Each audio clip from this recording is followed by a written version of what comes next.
CrPC का next topic है session trial. इसके अंदर क्वेश्चन आ जाता है explain the procedure of the trial of offences before the court of the session. मतलब सेशन कोर्ट के सामने जो ट्रायल चलता है उसका प्रोसीजर कहाँ बता रखा है और कैसे चलेगा। ये 225 से लेकर 237 तक में बता रखा है। अब सेशन न्यायालय सेशन कोर्ट कब किसी मामले का ट्रायल चलाएगा, मतलब कब किसी मामले का विचारण करेगा। सेशन न्यायालय सीधा खुद किसी मामले का विचारण नहीं कर सकता जब तक कि उसको मामला सेक्शन 209 के अंतर्गत उसको सुपुर्द ना कर दिया जाए। मतलब पहले उसको मामला कमिट किया जाएगा, सुपुर्द किया जाएगा, फिर उसके बाद सेशन न्यायालय उसका विचारण करेगा। ये जो सारा ट्रायल है, विचारण है, ये 225 से लेकर 237 तक चलता है। इसके अंदर पहला पॉइंट आता है 225 के अंतर्गत विचारण का संचालन। मतलब मामले का आरंभ स्टार्टिंग कौन करता है, कोर्ट के सामने कौन लेके जाता है। प्रोसिक्यूशन की तरफ से पीपी मतलब पब्लिक प्रोसिक्यूटर ही मामले को आरंभ करता है।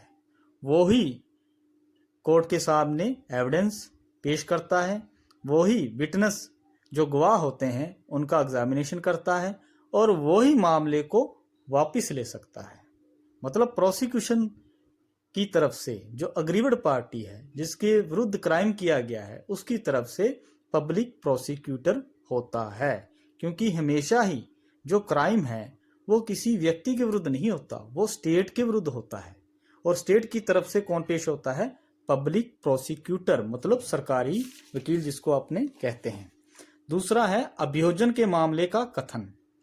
अभियोजन मतलब प्रोसिक्यूशन, मामले का कथन कौन करेगा, मतलब स्टार्टिंग कौन करेगा, पब्लिक प्रोसिक्यूटर 226 के अंतर्गत। वो कोर्ट के सामने मामले को लाएगा और कोर्ट को सारी जानकारी देगा कि इस बंदे ने ये क्राइम किया है साहब, इसके विरुद्ध ये आरोप है कि इस बंदे ने ये क्राइम किया है, और साथ में जो एविडेंस है, ठीक है, जिसके द्वारा उसके क्राइम को साबित किया जाना है वो भी पेश करेगा। ठीक है। तीसरा है डिस्चार्ज। डिस्चार्ज मतलब छोड़ देना। जब सेशन न्यायालय के समक्ष मामला आता है, ठीक है, और पीपी क्या करता है, पब्लिक प्रोसिक्यूटर जितने भी एविडेंस है, जितने भी डॉक्यूमेंट है वो सारे पेश करता है। फिर कोर्ट प्रोसिक्यूशन को सुनने के बाद, अक्यूज्ड को सुनने के बाद, अगर उसको लगता है कि अक्यूज्ड के विरुद्ध, मतलब जिसने क्राइम किया है, के विरुद्ध कोई भी सफिशिएंट ग्राउंड नहीं है कार्रवाई करने का, मतलब ये साबित नहीं होता कि उसने कोई क्राइम किया है, तो 227 के अंतर्गत कोर्ट जो है अक्यूज्ड को डिस्चार्ज कर देगी। ठीक है। इसे बहस चार्ज भी कहा जाता है। ठीक है। उसके बाद आता है फोर्थ पॉइंट। फोर्थ पॉइंट के अंदर है आरोपों की विरचना। विरचना मतलब आरोप, आरोप मतलब चार्ज लगाना। ये सेक्शन 228 में बताया गया है। यहां पर अगर कोर्ट को लगे, मतलब मामले को देखने के बाद जितने भी डॉक्यूमेंट, जितने भी एविडेंस जो भी पेश किए हैं, सबूत, उनको देखकर लगे कि कोई मामला बनता है, भाई लगता है कि इस बंदे ने ये क्राइम किया है, तो कोर्ट क्या करेगी, उसके विरुद्ध चार्ज लगाएगी।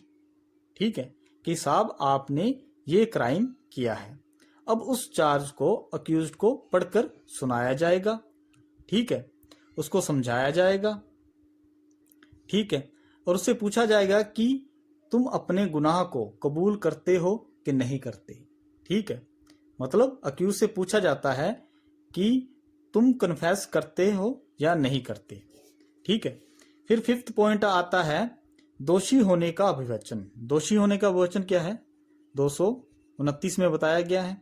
इसमें यह बताया गया है जब अक्यूज से पूछा जाता है कि आपने क्राइम किया है या नहीं किया, अगर अक्यूज्ड उसको कमिट कर ले, मतलब मान ले, तो वहीं पर उसको सजा दी जाती है, मतलब उसको दोष सिद्ध किया जाएगा।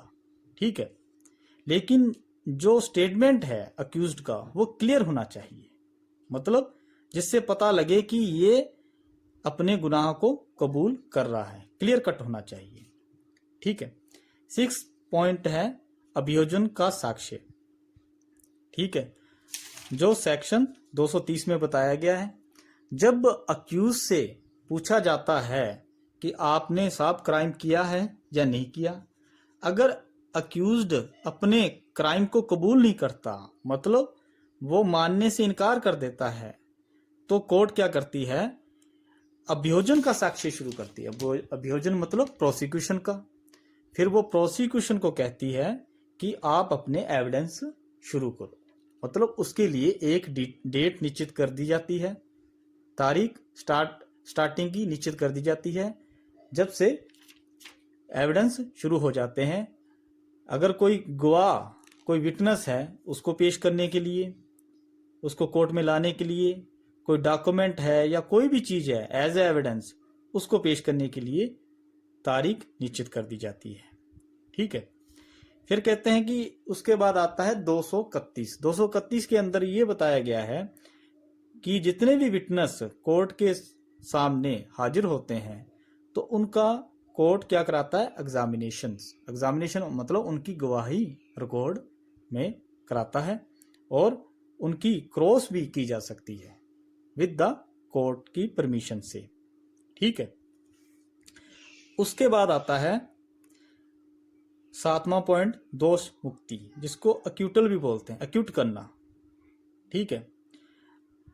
इसमें क्या होता है, 232 में ये बताया गया है, जब प्रोसिक्यूशन ने सारे एविडेंस दे दिए, ठीक है, एविडेंस को देखने के बाद, प्रोसिक्यूशन को सुनने के बाद जज की ये राय है, जज इस निष्कर्ष पर पहुंचता है कि ऐसा कोई एविडेंस अक्यूज्ड के विरुद्ध प्राप्त नहीं हुआ कि उसको दोषी माना जाए, तब कोर्ट उसको क्या करता है, दोष मुक्त कर देता है, अक्यूट कर देता है। मतलब सारे एविडेंस लेने के बाद लगे कि कोई मामला नहीं बनता तो अक्यूज्ड को छोड़ देता है। उसको क्या कहते हैं, दोष मुक्त करना या अक्यूट करना।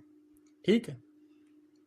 नेक्स्ट पॉइंट है 8, प्रतिरक्षा प्रारंभ करना, डिफेंस, 232 के अंतर्गत। यहां पर अगर कोर्ट को लगे कि हाँ, जो एविडेंस पेश किए हैं बाय द प्रोसिक्यूशन पार्टी, उससे लगता है कि जो अक्यूज्ड है उसने कोई ना कोई क्राइम किया है, मतलब क्राइम प्रूव हो रहा है, फिर उसके बाद प्रोसिक्यूशन का एविडेंस खत्म होने के बाद अक्यूज से अपने डिफेंस के अंतर्गत अगर अक्यूज्ड डिफेंस में कोई भी विटनेस, कोई भी एविडेंस पेश करना चाहता है तो उसकी परमिशन कोर्ट उसको देता है कि आप अपनी प्रतिरक्षा में, अपने बचाव में कोई एविडेंस पेश करना चाहते हो या किसी बंदे को बुलाकर एज ए विटनेस उसकी एग्जामिनेशन कराना चाहते हो तो आप करवा सकते हो। लेकिन ऐसा कोई भी ऑर्डर जो तंग करने वाला हो, जो डिले करने वाला हो या जस्टिस को फेल करने वाला हो, नहीं दिया जाएगा। मतलब अगर इनकी संभावना है तो नहीं ऑर्डर दिया जाएगा, अलो नहीं किया जाएगा अक्यूज्ड को अपना डिफेंस पेश करने के लिए। 9th है बहस जिसको आर्ग्यूमेंट कहते हैं। भी इसमें क्या होता है, दोनों पार्टीज आपस में बहस करती है क्वेश्चन ऑफ लॉ पर। ठीक है। अब इसके अंदर लीगल अथॉरिटी जो होती है वो भी दी जाती है, प्रीवियस जजमेंट भी दिए जाते हैं, अपने अपने पक्ष में दोनों पार्टियां अपना अपना मत रखती हैं। लास्ट है 10th है निर्णय, जजमेंट। भाई दोनों पार्टीज को सुनने के बाद, दोनों के एविडेंस लेने के बाद, दोनों की बहस सुनने के बाद कोर्ट क्या करेगी, जज निर्णय देगा। ठीक है। निर्णय के अंतर्गत अगर कन्विक्ट किया जाता है, मतलब किसी बंदे को दोषी सिद्ध किया जाता है, तो फिर उसको सुनवाई का एक और मौका देगा 360 में।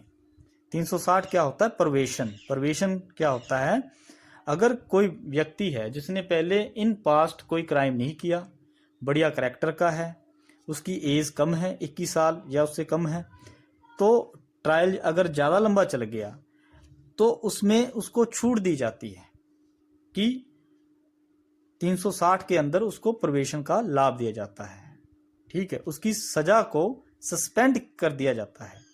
तो 360 में प्रोबेशन पर न्यायालय उसको सुनेगा, ठीक है। फिर 11th है पूर्व दोष सिद्धि, प्रीवियस कन्विक्शन।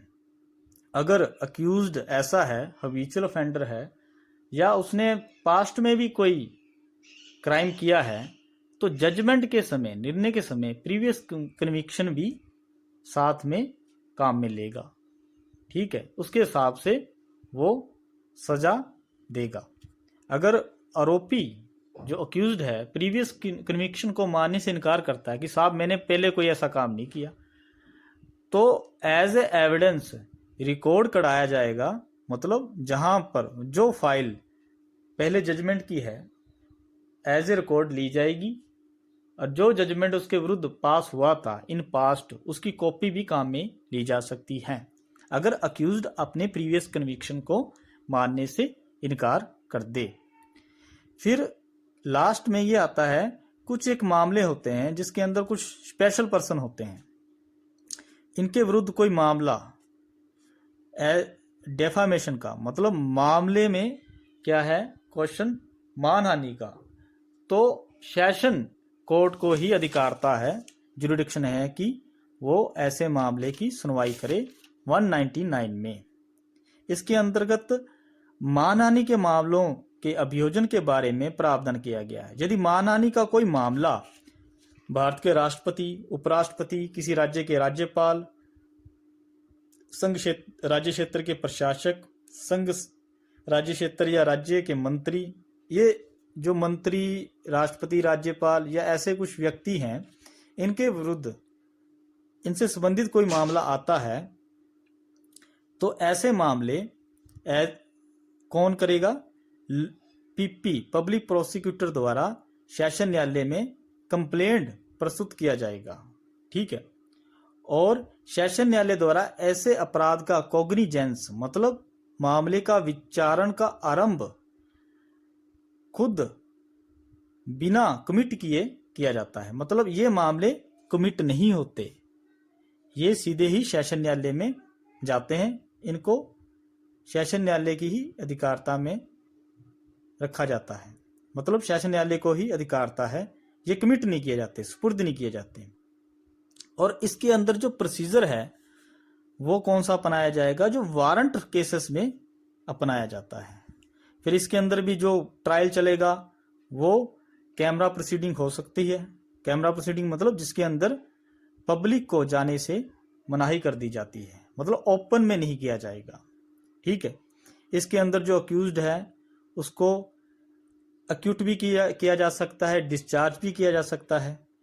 अगर किसी ने गलत कंप्लेंट की है, ठीक है, कोई कार्रवाई का आधार नहीं बनता, तो अक्यूज्ड को 1000 रुपये तक के कंपनसेशन के संदाय का आदेश दे सकता है, ठीक है।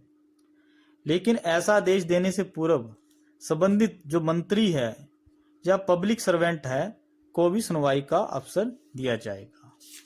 इस प्रकार ये सेशन ट्रायल है 225 से लेकर 237 तक चलता है।